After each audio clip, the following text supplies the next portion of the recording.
ସାପ ଯଦି କାମୁଡ଼ିବ କ'ଣ କରିବା? ରୋଗୀକୁ ଆଶ୍ୱାସନା ପ୍ରଥମେ ଦେବା। ସାପ ଯଦି କାମୁଡ଼ିବ କ'ଣ କରିବା? ରୋଗୀକୁ ଆଶ୍ୱାସନା ପ୍ରଥମେ ଦେବା। ଗୁଣିଗାରେଡ଼ି ପାଖକୁ ଆତୁ ନ ଯିବା।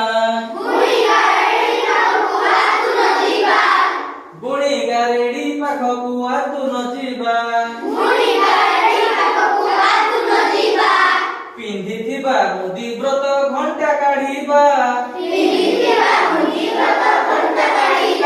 ଟେକି କରି ନେବା ଓ ଆଣିବା।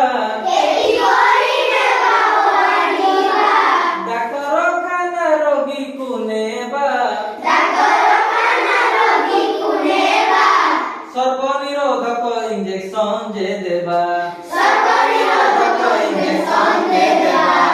ଶୁଣିବା ନାହିଁ କାହା କଥାକୁ। ନ ଦେବା